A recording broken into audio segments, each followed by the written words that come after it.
The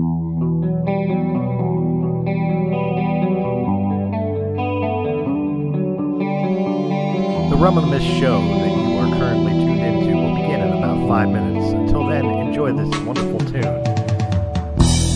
Why does a good man have to die? Another piece of shit to be born. Reasons unheard of tearing my flesh. My heart is ripped, my soul is torn.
You are listening to War of the Stars, a Star Wars podcast presented by Realm of the Mist Entertainment with your host, John Tolley.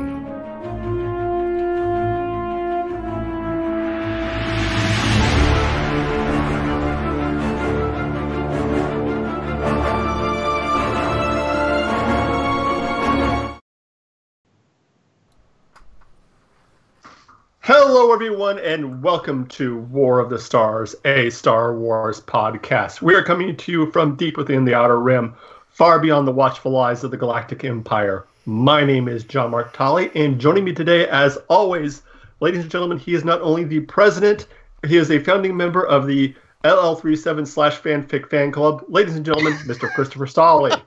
Stop looking at me. I can't perform when you're looking at me. I hate you. That's fucking great. Oh, that's my favorite intro for you ever, Chris. And the other voice you hear is, of course, the host of the Star Wars Canon podcast, Mr. Brian Miller. Brian, how are you doing today? Full disclosure, I am all hyped up on Dayquil right now, so if I say anything really fucked up, I'm really sorry in advance. This should be an awesome show. It probably will be, yeah. Well, to be fair, he took NyQuil and Sudafed on Sunday, and he just woke up for the show. So, wow. What day is it? What year? What? When? What am I? What is this? Who are you people? Well, again, as always, we're going to start with a little bit of news, and the first piece of news is, of course, the news of a possible Obi-Wan Kenobi TV series. And now, Brian, you and Chris might know a little bit more about this than I do. You got your ears a little bit more to the ground. Is this actually been confirmed, or is this just still speculation? It hasn't been confirmed yet. It hasn't been confirmed, Okay. but it has been reported by MakingStarWarsNews.net, which they're pretty much never wrong. Right. Okay, so it's basically one of those things of not officially confirmed, but all but confirmed. Right. It's kind of like when all the rumors started coming out that Alden Ehrenreich was going to be the new Han Solo, and we all knew it like months before they even announced it. Yeah. But yeah. So, well, let's start with that first, real quick. What do you guys think of a solo TV series? Well, I'm glad they're not doing Kenobi? I'm glad they're not doing a solo series. No, Obi-Wan, I'm all for it. Obi-Wan, I mean. Yeah. Obi-Wan, I'm all for. I'm still a little disappointed we didn't get the standalone film, just because I'm am more partial to the films than the TV shows. Especially since I haven't seen a live-action TV show since the Ewok Adventures. But at the same indifference, I don't care if it's TV or film. Give me Obi-Wan, especially if we are talking, which rumor, don't know, especially if we're talking about Ewan McGregor reprising the role.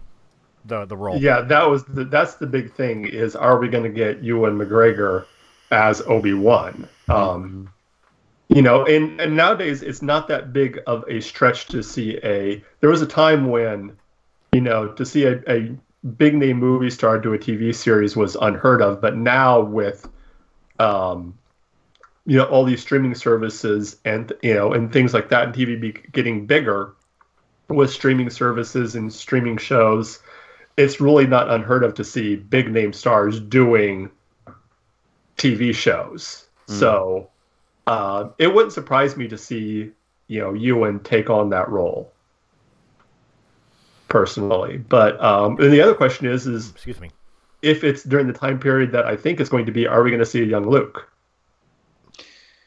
I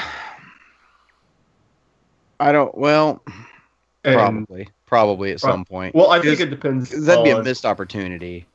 Yeah, I think we should. I think we should see a young Luke, but I don't think he should be forefront. I think it should be one of the. I think it should be one of those like things, what they did with Rebels. I think he should be like somewhere in the background that like Obi-Wan's watching him all the time.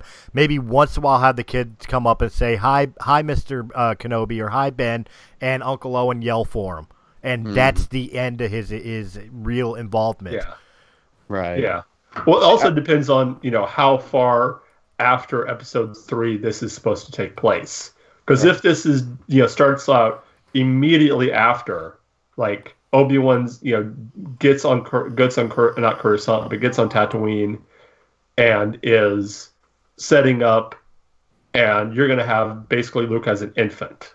Mm-hmm. So the story is going to be more the relationship between Obi-Wan and Uncle and Owen and Beru, and maybe even seeing how that relationship deteriorated to where we see it is how we see it in episode 4, where he's telling Luke, "I want you to have nothing to do with that old man." Right. Maybe we see that, that relationship, how that relationship goes. But right now it's all just speculation and just kind of, we're just guessing right now. So nothing really concrete. Well, if there's interaction with any characters on Tatooine from A New Hope, I think you hit the nail right on the head. Is I think we should have more interactions with Beru and Owen, and their knowledge of the fact of who Ben Kenobi actually is, and of course they're chasing him away from Luke because they're overprotective of Luke and don't want him to follow the path of his father. Yeah. We'll see in the comics right now, or I shouldn't say right now, in the past, we had 3 little issues that happened during the Star Wars comic. It was kind of a callback to when Obi-Wan was on Tatooine and Luke was in it. But we saw some of the interaction between Obi-Wan and Owen in that, you know, and there was even a couple parts in the comics where, you know, you had Obi-Wan trying to, he was watching Luke from afar and realized that Luke had these like tinkering abilities, you know, the mechanic abilities like what Anakin had, and was trying to promote that. And he was trying to give Anakin boxes of parts and stuff to work, or trying to give Luke boxes of parts and stuff. And Owen found out about it, and he took the parts back to Obi-Wan's house and gave them back to him. And he said, "You stay the hell away from me and my family." And he felt so bad about it that he ended up buying more parts for Luke, trying to bond with Luke the same way Obi-Wan was trying to help him. You know what I mean? Because he realized that Obi-Wan was right about it. But during this whole thing, you know, Luke gets into some trouble with some bounty hunters, and Obi-Wan saves his hide. And I think Owen sees that, but he also saw the way Obi-Wan did it, which was, by the way, very brutal. And it kind of pushed Owen off a bit. But you can't, like you guys were saying, you can't do an Obi-Wan series without having Owen Lars there. I would love to see something like that. It'd be a missed opportunity to not bring back a classic character like that, you know, or even all of them, both Lars and Luke, you know what I mean? Well, obviously we can't bring the original Owen back from 1977, but do you think we could, would you even want to see Owen and Beru from the prequels return, especially if we get Ewan? That's really the only thing you can do that I think would be acceptable. Yeah. Plus, you know, if you go straight from episode 3 into this Obi-Wan series, when you see Ewan give over Luke to them, and it's the same actors between that and then the show, yeah, it's going to be a nice... And besides, they've all aged about the right amount now at this point. Like, to be 10 years older than what they were in episode 3. I mean, granted, that movie was 14 years ago, but holy shit, aged. has it really been 14 years? Yeah. It has. Dude, I this know. year's the 20th anniversary of Phantom Menace. Think about that. Oh my god. That's insane. Right? Like, Wow. because I remember when I was a kid in 97, that was the 20-year anniversary of the classic trilogy. And I remember thinking, God, that was so long ago. I wasn't even alive for that. And now I'm like 20 years past that to Phantom Menace, and I'm like, holy shit, are you kidding me right now? I know, it doesn't seem that long. I mean, it's just, yeah. Wow. Jesus Christ. Thanks for making me feel old. Hey, I got y'all. I got you. Don't worry about it. Reality check. yeah. Well, the other thing I wanted to touch on a little bit is this little video and little comments by Freddie Prinze Jr., who announced that he is going to be at Celebration and was talking about Yippee! fan perception as far as getting autographs, and it says on having guests not invited to Celebration, he says they invite everyone from pretty much every movie that's been made, explained Prinze Jr. A lot of times people are either working or they don't want to travel or simply don't have something else going on. If this had been over the weekend, then I wouldn't have gone because I would have been my wife's birthday. So don't be offended when people you love don't get invited because they very well may have. They just simply aren't going to go. It's business. And Topps is in the business of making money. And a lot of these people go to other conventions and know the value of the signature. It's show business, and it's show business at the end of the day. So I just want to go about maybe fans' perceptions and how they feel about like this idea of, well, he should have either, like he said, oh, why wasn't this guy invited? Or, well, I can't believe this guy never showed up to this convention. Doesn't he know how much we all love him? And maybe just kind of a short little discussion on not necessarily fans' perceptions, but what we put on the actors as far as expectations. Well, I think you hit the nail right on the head with that. Is that, again, and especially with Star Wars fans seem to do it a lot, is we seem to forget that these people are still human beings. And at the end of the day, this is a job. They're not actually their characters. They're not actually Luke Skywalker or, in this case, Kanan Jarrus. You know, these people do have lives. They have other jobs they have to do, family obligations to take care of, and stuff of that nature. Even if they absolutely adore and love the franchise that they're a part of, does not mean that they are guaranteed to be a part of everything 24/7. Yeah. Then again, you also have people like Harrison Ford who tries to distance himself from the Star Wars hoopla. It's like, okay, I've been Han Solo, I'm done. Yeah. And people have to realize, just like you had to realize with George Lucas's original trilogy, you don't own it. He does. Exactly. We don't own these characters. We don't own these actors. No. You know, they're not trained monkeys. They don't, they're jump trained every time we tell them. No, let's be fair. They are trained monkeys. That's their job. But the thing is they still have lives beyond Star Wars. Yeah. Well, I mean, what I mean by they're not trained monkeys in the sense of every time we tell them to jump into their character that they have to be like, oh, okay, I'm, No, absolutely. Brian, am I wrong? Am I wrong in that aspect, though? Oh, no, not at all. I see both sides of it, how it is a business, but Star Wars is one of these things where it wouldn't even exist if it wasn't for the fans. Yeah. So like a great example of this is guy that plays Wedge. I can't think of his name off the top of my head. Dennis Lawson. He's he's said before that why would I go? It's just Star Wars. Who cares? And he's got a fan, like, that character has a serious fan base. I mean, look at Richard J, who follows the Canon podcast. He's a huge Wedge fan, right? We want to know what happened to Wedge. We don't know, and he's got this huge fan base, but now doesn't care enough to show up at a celebration. You know what I mean? Like, that's kind of messed up. But you're right. They are just dancing monkeys. That's really all they're supposed to be. And if their manager tells them, "Hey, you're going to be here on this date," you go there that date. Yeah. But then again, there's just some people like that it's not their thing. Like I hate to cross franchises here, but like there's some people who eat up the attention left, right, and 6 ways from Sunday. Think of somebody, for the sake of argument, like a William Shatner. You know what I mean? Who will be everywhere at any time because he wants the attention. But then you've got other members of that exact same franchise that are like,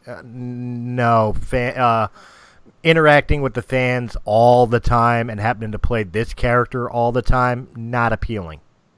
Yeah. There's many people that, like, even though they've appreciated the fandom, they appreciated the opportunity and the chance to be a part of whatever franchise they're a part of, they don't want it to be the dominating force of their life or career. So I see both sides of it. Like, of course I would love to go to a Star Wars celebration and see every actor who played every character that I loved. Yeah. But if they're not there, they're not there. Yeah, exactly. Exactly. All right. Well, with that being said, let us move on to the main topic of the day.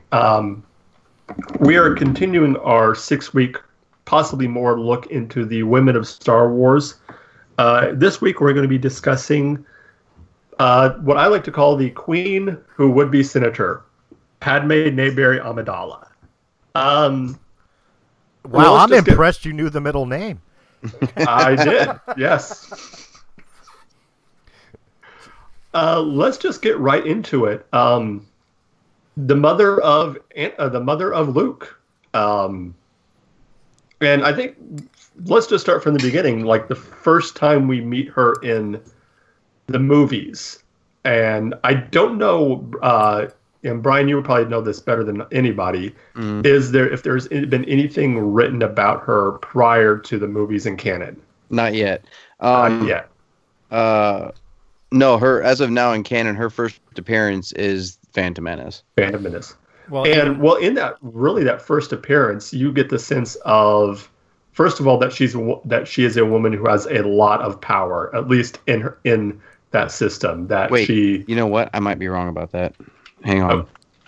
Go ahead and keep going. I know she was mentioned in Return of the Jedi, but not by name, and treat it more as like a forgotten memory when Luke asked Leia about, do you have any memory of your mother? Yeah. And you could argue the point of whether or not she's actually talking about Amidala or her adopted mother, who was, oh my God, Senator Organa's wife. I can't remember her name. I don't know. I don't know that either. But beyond that, I don't think she was ever really mentioned in Legends or canon at that time up until Phantom Menace. Yeah, I don't remember if there's any Legends books or either that talked about Amidala, but I mean, yeah, you get this really good sense of, she's very important. She's a queen, obviously, and yeah, I don't know. You just definitely get a sense of someone that has a lot of authority and power. Right. I mean, what was your first thoughts like the first time seeing this character, and kind of your first thoughts of, at least when it comes to her in Phantom Menace? Because I think you get two versions of Padme in Phantom Menace. Well, first off, her. Oh, go ahead. Oh, sorry, I didn't mean to cut you off. You get Queen Amidala, which technically you only see her as Queen Amidala a few times in the movie.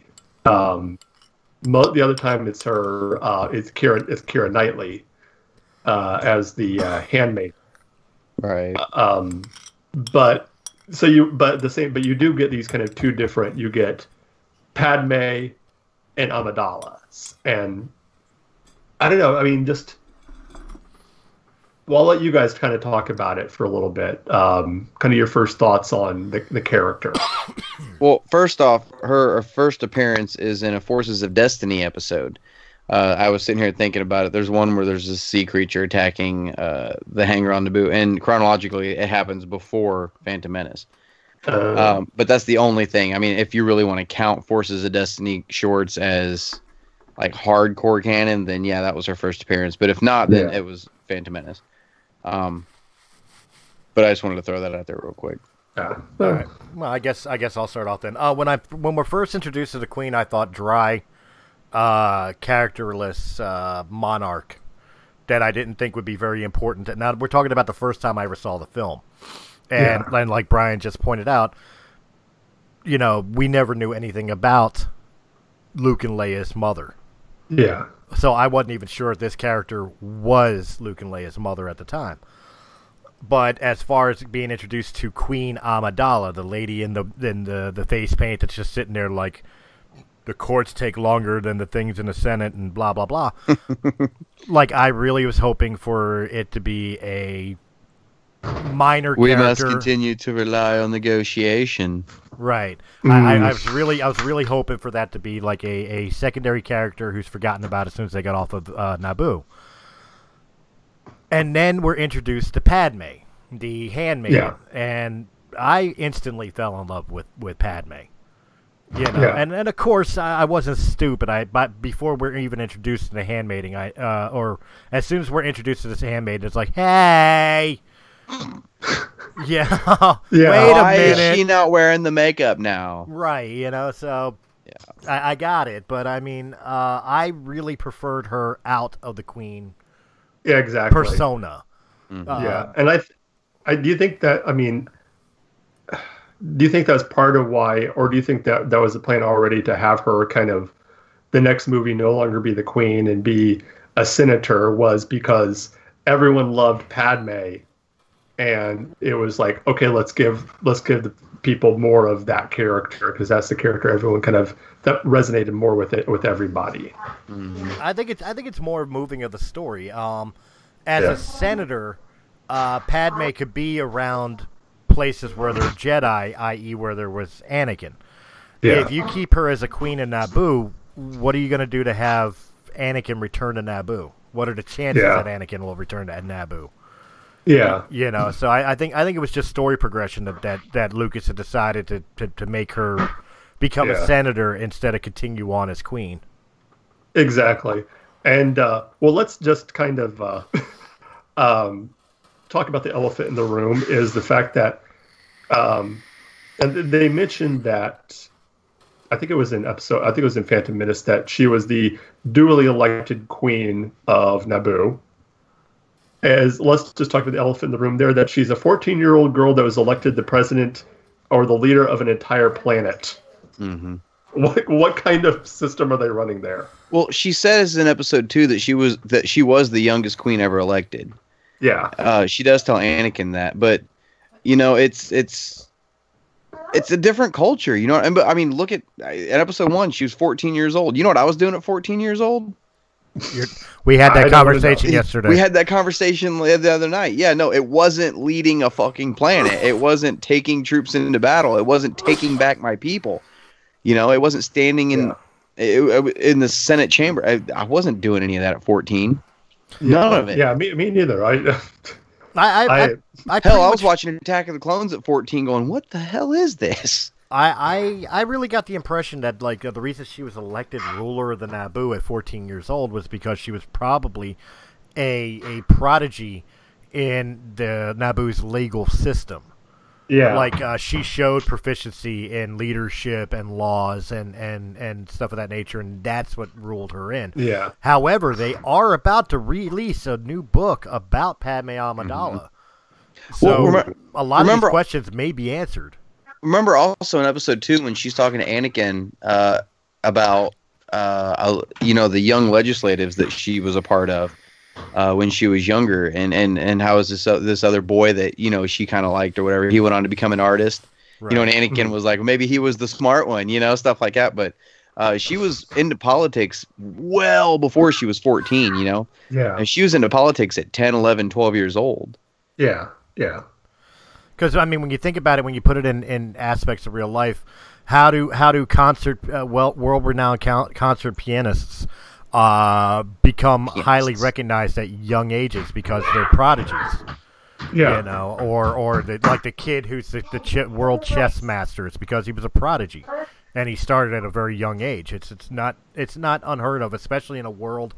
In a galaxy, in a world where a queen is elected as opposed to being born into power. Mm-hmm.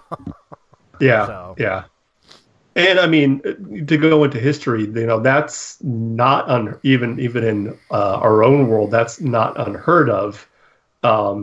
There's a couple of cultures where monarchs were elected, so that's not something that's completely out of the realm of never having happened at all in history of having a monarch that's elected. But that's the discussion for another time. Let's keep going with her. Just like we were talking about her relationship with, at least early on, with the main characters of Obi-Wan and really Qui-Gon. And that kind of friendship and that relationship, and then of course meeting Anakin. Well, she didn't like Qui-Gon at first. No, she did not. I got my sister-in-law watching Star Wars for the first time. I think our next one is Attack of the Clones. We haven't watched one, but we just watched Phantom Menace a few weeks ago, and it'd been the first time I'd watched it in quite a while, and all these things, all these comments Qui-Gon makes, about how the Queen trusts my judgment. You should too, and she's like, you assume too much. Stuff like how the hell did Liam Neeson, how did Qui-Gon not notice that? Qui-Gon, have you really watched that movie and Liam Neeson's performance? The character knew from Gate. He played along for the sake of Jar Jar, for the sake of Anakin, for the sake of Obi-Wan, Panaka and everybody else around him. But if you watch his interactions with her and the way he looks at her, he knows. I don't know. I think that's part of the reason why he made the comments he made about the Queen doesn't need to know, and then he just lingers that stare a second. You know what I mean? Toward the end, when she tells everybody who she is, even him and Obi-Wan will have that look like.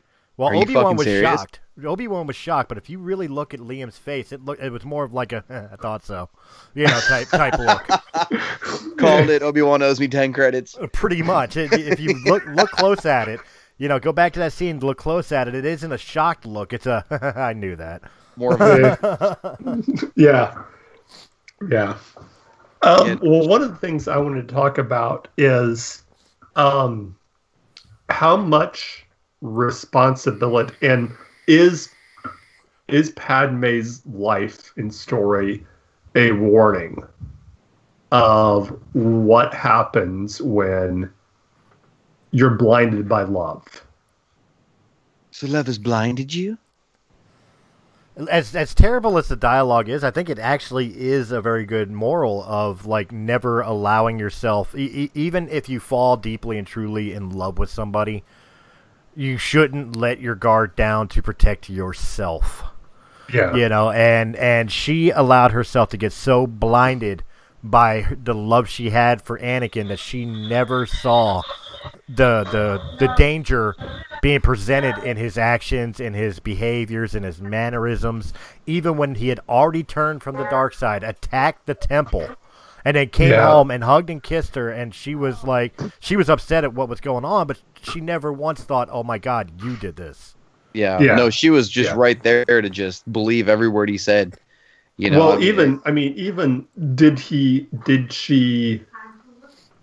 was she maybe not was she a facilitator?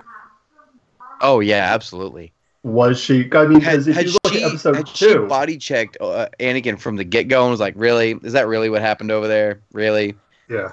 I think Anakin would have been like, he would have had one of those moments where I killed them all again, you know, and then she'd have done this whole to be angry is to be human thing again, but. At the same time, had he come back and said, "I just killed all the younglings," you know, Padme would have. Are you fucking kidding me right now? Like this is really what's happening? No, you're on your fucking own, bud. Yeah. Well, even we go back to the well, you can almost killing this. You not to interrupt you, but you can almost blame Stockholm syndrome for her as well. You figure think of everything she went through. She just watched Liberty die when the Emperor took over the Senate and reorganized into the Empire. She watched the Jedi fall and be called traitors. Then she has Obi-Wan telling her that it's Anakin who turned to the dark side and shit. She refused to believe it, runs to his side. He chokes her to damn near to death. And as they're flying away, the first thing out of her mouth is, "Where's Anakin?" Yeah. You know what I mean? Like the dude... The equivalent, Anakin just literally fucking wife beat his woman to his pregnant wife to death. Yeah. And she's still, I love him so much. Where's Anakin? There's still good in him as she's dying. Yeah. There's some serious Harley Quinn Stockholm syndrome going on in there. Oh, definitely. Well, even going back to the Anakin slaughtering not the younglings but the Sand People. I mean, right there, that should have been the first warning that you're not dealing with someone with a full deck up there. Mm-hmm. That is true. It's like finding out your boyfriend used to be the kid that sat in the basement pulling wings off of flies. Yeah. That should have been where he should have gone to Obi-Wan and said, "This guy, you need to watch this guy." Mm-hmm. You know. No, you're not wrong. I mean. I love the character of Amidala, of Padme. She was definitely reckless, like when we're staying with the Phantom Menace for a minute. I don't think other queens have ever used the handmaidens in the exact same way that Amidala did. You know, where she would put Keira Knightley under the mask or under the makeup or whatever else, mainly so she could just run out and be free. I mean, that was kind of showing her teenage age. You know what I mean? Mm-hmm. But she's always had that recklessness, even as a senator in Attack of the Clones. But she was gullible and naive to a fault when it came to her heart. She cared too much, and that was her major downfall in Revenge of the Sith. Yeah. We'll see, and we can't forget about the Clone Wars series also. Oh no. Because she was a pivotal point. You know, I'm doing a rewatch of Clone Wars right now for my Patreon supporters, and Padme's only popped up in it a couple times so far as where I'm at, but I know it gets to the point where she is in it front and center. Mm-hmm. And it's a version of Padme that is very, very different from what's in the films. Even between 2 and 3, it's different than what either of those Padmes were. Yeah. You know, and it's the more front, center, you know, middle of the battle, not hiding behind she's the new Leia. If you look at Clone Wars, you know, and you don't have to make the guys around her look like idiots to make her look awesome. You know, she holds her own even with Jedi. I mean, look at episode 2 also. She was the only Republic fighter in that Jedi arena at first, before the Republic troops showed up. She was the only one without a lightsaber, and she was one of the last few left alive. Aggressive negotiations. Aggressive negotiations. Well, while we hold this a second, because it's time for our commercial break, and when we come back, then we'll continue this conversation. All right. Yeah. All right. Hi, this is Dave from the Comic Collection at 83 Bustleton Pike in Feasterville, Pennsylvania. Our phone number is 215-357-3332. We are right next to Northeast Philadelphia. We have action figures, gaming, statues, albums, and CDs, graphic novels, other knickknacks, and, of course, comics. Established in 1985, we are your go-to store. Come by and say hello, and say that the guys from Radiocast FM Radio sent you. The address again is 83 Bustleton Pike, Feasterville, Pennsylvania, or call 215-357-3332.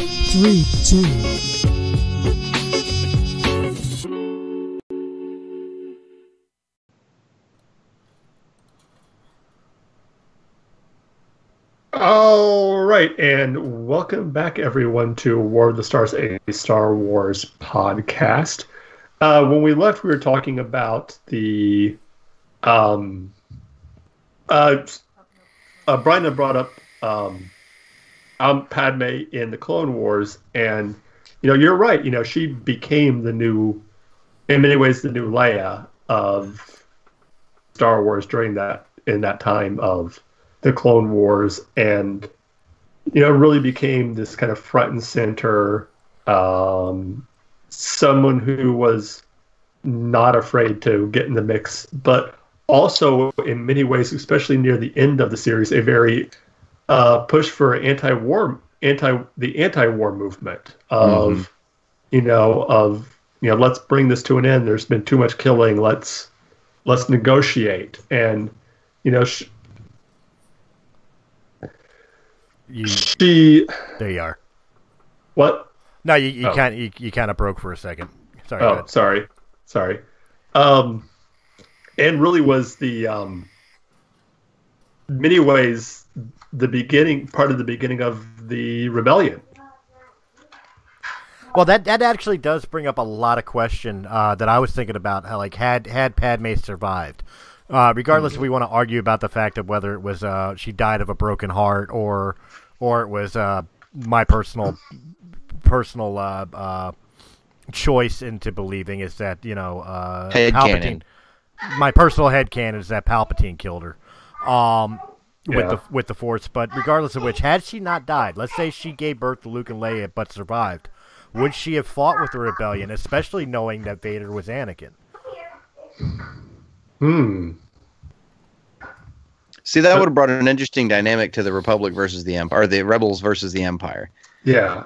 That would have been, especially in Return of the Jedi, whenever instead of Mon Mothma, it's Padme Amidala, and there's the whole trilogy. She's looking at Leia, kind of funny, and all of a sudden she comes up and she's like, "I'm your mother, Leia," and you have to go fight your father. Yeah. I'm gonna have this beautiful reunion with you, and your brother is having a beautiful reunion with your father right now. He's trying to get him to come work for the family company. But do you think she would have snapped out of the Stockholm Syndrome and even been a part of the rebellion, or would she have greatly joined the intergalactic Senate of the Empire until it was disbanded and stood by Anakin's side? I think knowing Padme's personality, especially what we see in the Clone Wars, I think she would have. She even said at the end of episode 3 of, "I can't go down the path you're going." Yeah. So I think she would have joined the rebellion, or at least she would have just gone into exile and just been like, "I want no part of either one of this." Yeah, but here's the thing: because look at how it turned out with Luke, right? If Anakin turned into Darth Vader, and then Padme ran off and put herself into exile and was in hiding, as soon as he found out she was alive, what would be the first thing he'd do? He'd start hunting her ass down. That's what he did with Luke. As soon as he found out that the pilot who blew up the Death Star, as soon as he found out their last name was Skywalker, he hired bounty hunters. You know what I mean? Trying to track this guy down to see who he was. Yeah. And I think he would have done the same thing with Padme, and I think he would have found her. Mm-hmm. So what's the choice? Like, she finds out that Vader is Anakin Skywalker, and he's done these horrible things while she was unconscious, and her children are separated and hidden. And what? She grabs Jar Jar and goes on a Thelma and Louise travel through the galaxy. Yeah, ending in a double suicide, but at least she's taking Jar Jar with her. Let me ask you this, and this is maybe a little bit off topic, but I mean, not really. If Padme had survived, and like what Mark said, went into hiding, and Vader had found her, do you think, especially after even if the Emperor told him, you killed her, and then he found out that she was still alive, do you think that would have turned Anakin back to the light, knowing that she was alive? Do you think she could have done that? I think it would have pushed him farther, deeper into the dark side. He would have been angry at being lied to by Palpatine, and he would have gone back. The difference I see is I think he would have been deeper into the dark side, but he would have killed Palpatine. He would be the Emperor. He would be the ruler of the Empire. Yeah, he would have been mad at both the Emperor and He would have been mad at the Emperor for lying to him, and he would have been mad at Padme for abandoning him. Yeah. There wasn't that abandonment with Luke. Mm-hmm. Luke had plausible deniability, yeah. Yeah. Yeah, Luke was just, an innocent in the whole thing. You have a point. I didn't think of that, I mean, he could, he'd find Padme, why would you leave me? Why would you abandon me when I needed you most, and... Yeah. No, that's a good point. Yeah. Well, I don't think she would have been the catalyst to save him. To bring him around. No, I don't think so either. I think Luke was the only person really that could have done that. Mm. I think Luke was the one that was meant to do that. Because, I mean, Ahsoka even got really close at one point in Rebels. Yeah. But we knew that Ahsoka couldn't be the one to do it. It had to be Luke, and there was no way that Ahsoka was going to be the one. She got close. She got so close it was stupid. I think Ahsoka was the one, if you're looking at this through chronological order. She loosened it for him. Ahsoka was the one that kind of found the chink in the armor, so to speak. Yeah, mother load. Yeah, I definitely. It's one of those things where, if Ahsoka met Luke later on, and Luke was like, "I turned Vader back from the dark side," Ahsoka can look at it and be like, "I loosened it for you." Well, here's a question that could blow your mind. You guys just said that Luke was destined and meant to turn Vader. Well, think back to Empire when Luke rushed off to confront Vader, and Obi-Wan and Yoda are arguing about, "Told you I did reckless as he. Now all things are lost. That boy's our only hope. No, there is another." Of course, now we know that other is Leia. Yeah. But in the aspect, let's say for the sake of argument, Luke failed to turn Anakin. Would Leia be able to do it, or would it be a lost cause for Anakin after Luke's failure? Could Leia had changed him? No, if Luke had failed, then I mean, think about the way Return of the Jedi ended. He didn't turn Vader back until after he realized what he was doing. Had Luke gone on and actually ended Vader, Vader wouldn't even have survived it. There would have been no bringing him back.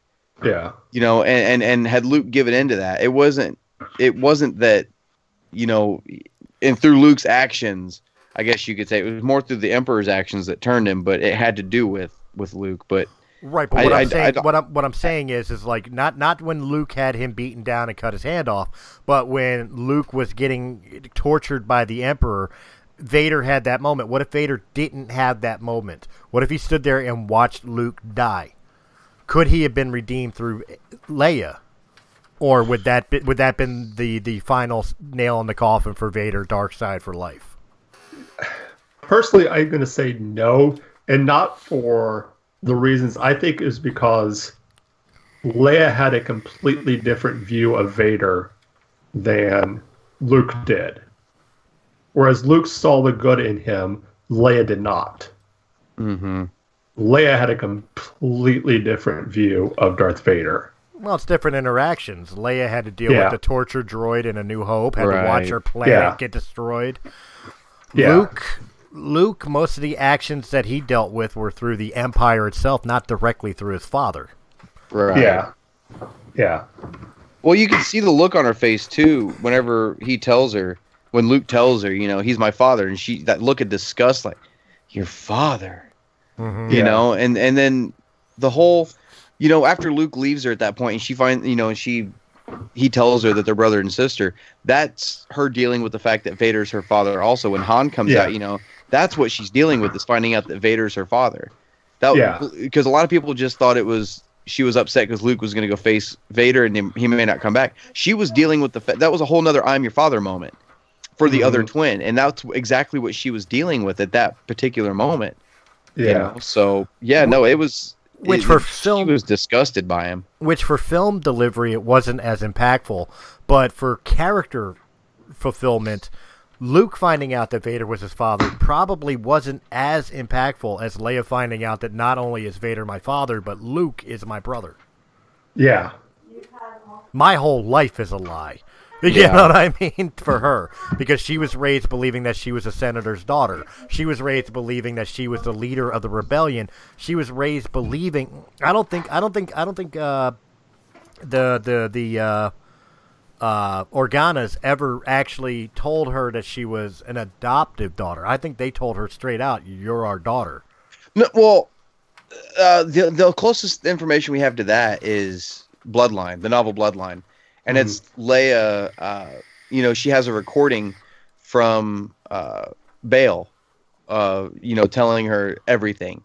So I don't think they even told her that she was I think you're right, because in Bloodline, when she has that recording, that is the recording telling her that, you're a Skywalker. We adopted you. This is the story of what happened. And then, that leads into the big plot twist for Bloodline, and at this point, either the plot twist or you're not going to read the book, but when the whole galaxy finds out that she's the quote unquote daughter of Vader, so that recording, I think that was the moment. I think she didn't find out until almost sequel trilogy. Well, she found out, she knew about Vader being her father, but it's,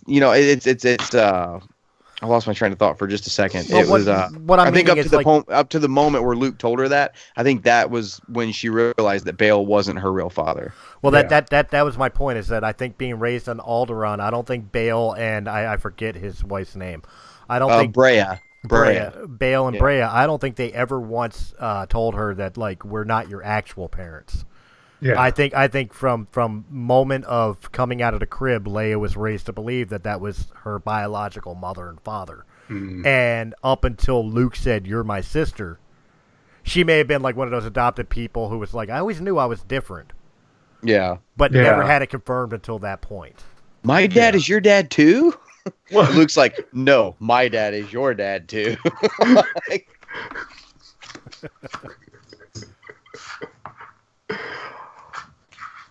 Well, let's just kind of wrap this up a little bit, and one really quick, and just kind of give our final thoughts on the character, and then kind of we're going to touch on a special guest coming for next week. So, Brian, final thoughts on the character of Padme.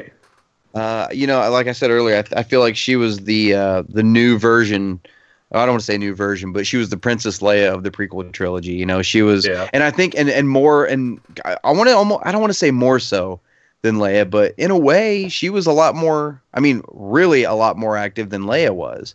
Yeah. Leia was obviously very active, but we know where Leia gets it now. Like mother, like daughter, and for the time, great character, and I think I told Chris this today. She was actually my first celebrity crush. After seeing, it was even after Phantom Menace. Yeah. Well, she was really, I mean, you can make the argument for Ewan McGregor, but McGregor had already been in a few movies as far as new actresses, to really, she was the one that had the most success post Star Wars. Right. That didn't already have a big career already, her and Keira Knightley both kind of, I think. Can we talk about Keira Knightley a second? Her whole entire career is Sure. based on the fact that she looked like Natalie Portman. Yeah. If it wasn't for Natalie Portman, Keira Knightley would not even have a career. Now, I'm not dogging Keira Knightley. I think she's a decent actress. I liked her in like Pirates of the Caribbean and as such. But I mean, she would not have an acting career if it wasn't for the fact that she kind of looked like Natalie Portman when they needed a look-alike for Natalie Portman for Star Wars. Yeah. You know, and to add on to that real quick, back when episode 9, you can tell where my mind's at right now. Back when episode 1 was getting ready to come out, when I was a kid, we still got TV guides in the mail.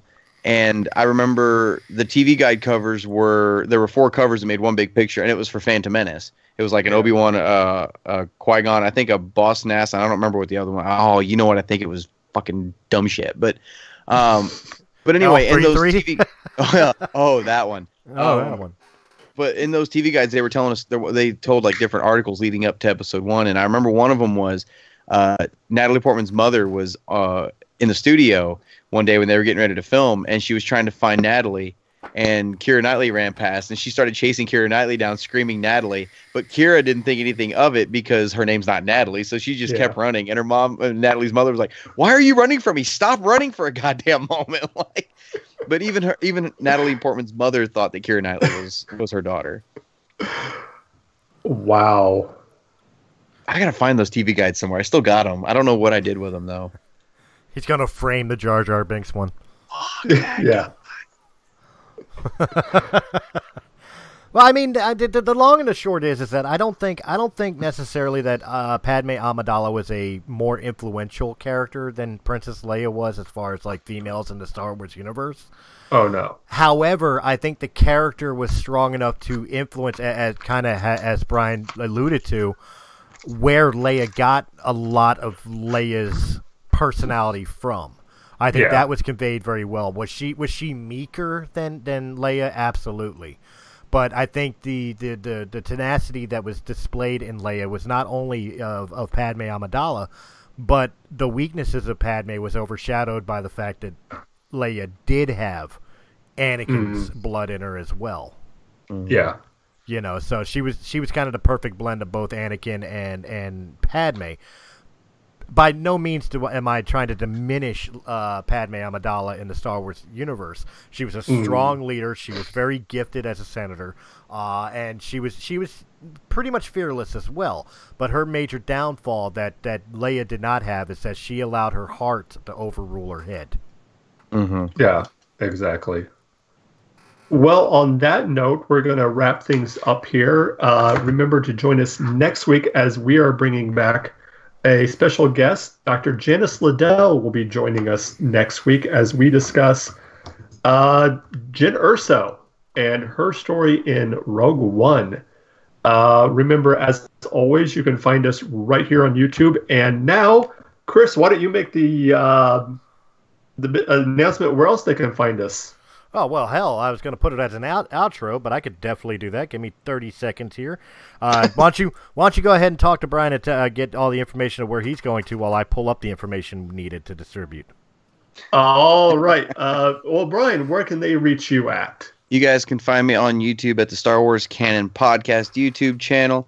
You can also find me on the Facebook page under the same name. I think we're going to be doing a live Q&A beginning of next month probably. But yeah, definitely go check that out. And then also make sure to check out our Patreon account for the Star Wars Canon Podcast. We've been doing after shows where we sit down and watch the whole episode of Rebels, Clone Wars, and Resistance. And we'll sit and talk about the show afterwards for a little while. Awesome. Of course, you can find me. You're breaking Sorry, up bad. that. You're breaking up terribly again. Oh. Try it again. Sorry. You can find me on the Twitter machine at John Mark Tolley 1 because I am, of course, the #1 John Mark Tolley on Twitter. Also on Facebook at Mark Tolley. And that's about it. Chris, what about you? All right, well, you can find me on all the social medias under Chris Stolley and, of course, right here at Realm of the Mist Entertainment. For the new connections, you can find this audio podcast of War of the Stars, a Star Wars podcast, as well as Realm of the Mist podcast, and It Had to Be Said starring Venus, all on Anchor.fm. You can find it at Anchor.fm/ROTM-entertain. And we are now also on Google Podcast at www.google.com/podcast?. That, you know what, that'll be at the outro feed. You can just read it because that's a little long. Of course, you can find us on Spotify as well at open.spotify.com/show/ a whole bunch of numbers. You'll see it at the end of the outro. You can find us on Breaker at breaker.audio/realm-of-the-myth-entertainment. Pocket Cast at pca.st/6wav. And recently added to Radio Public at radiopublic.com/Realm of the Mist Entertainment. Guys, again, these links will be displayed at the outro video following this video.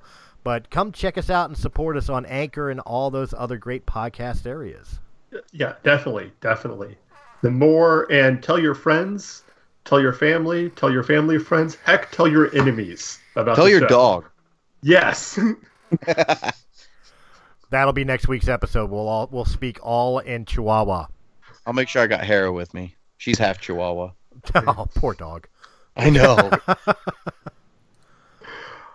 All right. Until next time, may the Force be with you. Always.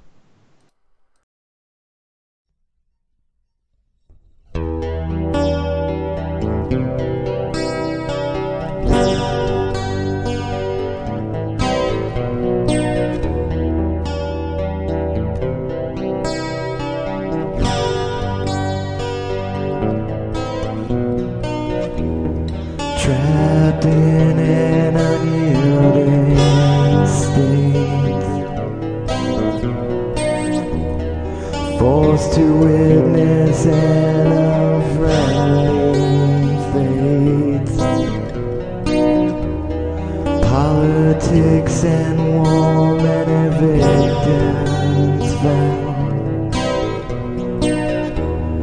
can't compare to the blood that stains my neighborhood ground. You can't